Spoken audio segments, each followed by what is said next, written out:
আবারও বাবরি মসজিদের পবিত্র জায়গা থেকে রাম মন্দিরের প্রত্যেকটা ইটকে গুড়িয়ে মাটির সাথে মিশিয়ে আবার বাবরি মসজিদ হবে, সেখানে আল্লাহর আযান হবে, নামাজ হবে। অত্যন্ত দুঃখজনক বিষয়, পৃথিবীর বৃহত্তম গণতান্ত্রিক দেশ বলে দাবিদার উগ্রবাদী হিন্দুরা ঐতিহ্যবাহী বাবরি মসজিদের জায়গায় মন্দির নির্মাণ করে গণতন্ত্রের পিঠে ছুরি বসিয়েছে।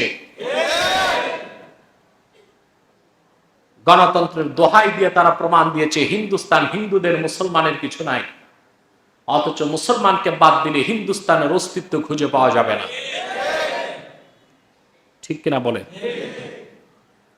যারা মসজিদ ভাঙবে, মসজিদে বাধা দেয়, মসজিদ বিরান করে, আল্লাহ পাক তাদের ব্যাপারে সূরা বাকারার 114 নম্বর আয়াতে বলেন, ওমান আযলামু মিম্মান মানাআ মাসাজিদাল্লাহি আন ইউযকারা ফীহা ইসমুহু ওয়া সাআ ফী খারাবিহা উলাইকা মা কানা লাহুম আন ইয়াদখুলুহা ইল্লা খাইফিন। আল্লাহ রাব্বুল আলামিন বলেন, তার চেয়ে অধিক অত্যাচারী আর কে হতে পারে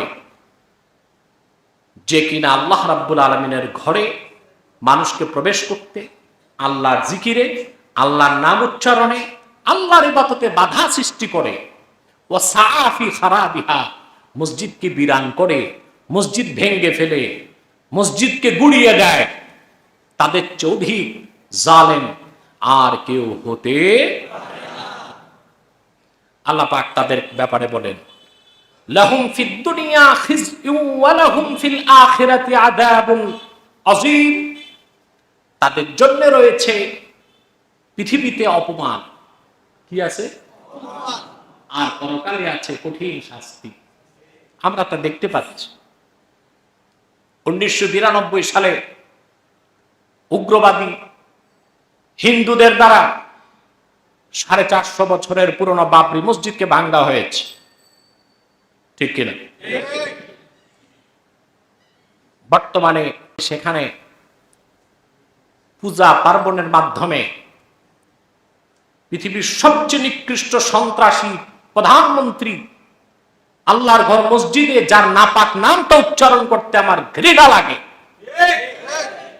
এই শয়তান, এই আখবাস ফেরাউনের উত্তরসূরি বাবরি মসজিদের পবিত্র জায়গায় মন্দির উদ্বোধন করেছে। আল্লাহর পক্ষ থেকে গজব এখনো আসে নাই। করোনার গজব তো চলতেছে। ভৌগোলিকভাবে একটা বড় রাষ্ট্র, নেপালের মতো ছোট্ট রাষ্ট্র, তাকে এখন বৃদ্ধাঙ্গুলি দেখায়। দুনিয়া এর চেয়ে বড় অপমান কি আছে? ভুটানের মতো ছোট্ট রাষ্ট্র তারে বৃদ্ধাঙ্গুলি দেখায়। আর তারে শায়েস্তা করতে আল্লাহ পাক চায়নার মতো শক্তি তৈরি করে দিয়েছে। চায়নার ভয়তে প্রতিদিন ওই দেশের সরকার প্রধান, মন্ত্রী, ক্যাবিনেটে যারা আছে তাদের জ্বর আসে, সকালে একবার, বিকালে। এটা দুনিয়ার অপমান শুরু হয়েছে, ঠিক কিনা? তবে মনে রাখবেন, মসজিদ কিয়ামত মসজিদ, তা ভেঙ্গে ফেললো মসজিদ। ফতোয়া কাজীখানে এসেছে, কেউ যদি আল্লাহর ঘরের জন্য জায়গা বরাদ্দ করে, বুঝতেছেন, আঙ্গুলের সীমানায় দেখায় দেয়, ওয়াকাফতু হাযিহিল আরদা লিল্লাহ, এই জায়গাটুকুন আমি আল্লাহর জন্য ওয়াকফ করলাম। কোন রেজিস্ট্রেশন নাই, কোনো খাতা কলম নাই, শুধু সাক্ষী আছে। কি আছে? ফতোয়া কাজীখানে এসেছে। এরপর একজন মুসলমান যদি একক নামাজে একটা সাজদা করে, কিয়ামত ততটুকুন জায়গা মসজিদ হিসেবে গণ্য হয়ে যাবে। তাহতা সারা থেকে আকাশ পর্যন্ত সেটা মসজিদ। সুবহানাল্লাহ। ইবনে আবিদিন শামী ফতোয়া শামীতে লেখেন, ওয়ালা ইয়াখরুজুল মাসজিদু আনিল মাসজিদিয়াতি আবাদা। আর যেটা একবার মসজিদ হয় কিয়ামত পর্যন্ত মসজিদের হুকুম থেকে তা আর বের হয় না। তাহলে ওরা যে আমাদের মসজিদকে ভেঙ্গে রাম মন্দির নির্মাণের উদ্বোধন করলো, এটা কি রাম মন্দির হবে? কথা বলেন। কিসের হুকুমে? মসজিদের হুকুমে।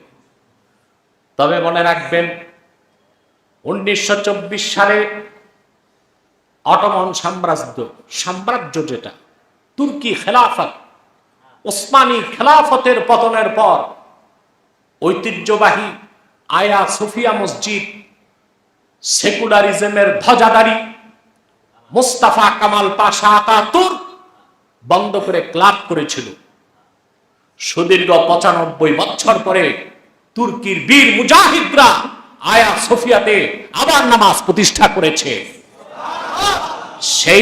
সেই দিনের অপেক্ষায় মুসলিম উম্মাহ তাকিয়ে থাকবে, যেই দিন আবারও বাবরি মসজিদের পবিত্র জায়গা থেকে রাম মন্দিরের প্রত্যেকটা ইটকে গুড়িয়ে মাটির সাথে মিশিয়ে আবার বাবরি মসজিদ হবে, সেখানে আল্লাহর আযান হবে, নামাজ হবে।